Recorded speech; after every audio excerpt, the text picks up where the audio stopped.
భారత్కు పారిపోయిన హాదీ హంతకులు వెల్లడించిన బంగ్లాదేశ్ పోలీసులు. విద్యార్థి ఉద్యమ నేత హసీనా ప్రభుత్వాన్ని కూలదోయడంలో కీలక పాత్ర పోషించిన ఉస్మాన్ హాదీ హత్యతో బంగ్లాదేశ్లో పరిస్థితులు ఉద్రిక్తంగా మారిన విషయం తెలిసిందే. అతడి హత్యపై కేసు దర్యాప్తు చేస్తున్న బంగ్లాదేశ్ పోలీసులు కీలకమైన విషయాలు వెల్లడించారు. స్థానిక మీడియా ప్రకారము ఢాకా మెట్రోపాలిటన్ పోలీసులు తాజాగా ఇచ్చిన బ్రీఫింగ్లో హాదీ హత్య కేసులో ప్రధాన అనుమానితులుగా ఉన్న ఫైసల్, కరీం, మసూద్ అలాగే అలంగీర్ షేక్ భారత్కు పారిపోయినట్లు తెలిపారు. హత్య తర్వాత నిందితులు మేఘాలయ సరిహద్దు గుండా భారత్లోకి పారిపోయారన్నారు.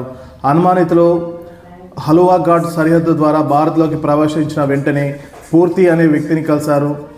తర్వాత సామి అనే టాక్సీ డ్రైవర్ వారిని మేఘాలయలోని తురా నగరానికి తీసుకువెళ్లాడని అదనపు కమిషనర్ ఎస్ఎన్ నజ్రామ్ ఇస్లాం తెలిపారు. అనుమానితులకు సాయం చేసిన ఇద్దరు వ్యక్తులను భారత్ పోలీసులు అదుపులోకి తీసుకున్నట్లు తమకు సమాచారం అందిందన్నారు. బంగ్లాదేశ్ నుంచి పారిపోయిన ఇద్దరిని తమకు అప్పగించే విషయంలో భారత్ అధికారులతో సంప్రదింపులు జరుపుతున్నట్టు పోలీసులు తెలిపారు. దీనిపై భారత్ తరపున పోలీసులు స్పందించాల్సి ఉందనేసి ఢాకా మెట్రోపాలిటన్ పోలీస్ కమిషనర్ నజ్రామ్ ఇస్లాం తెలిపారు.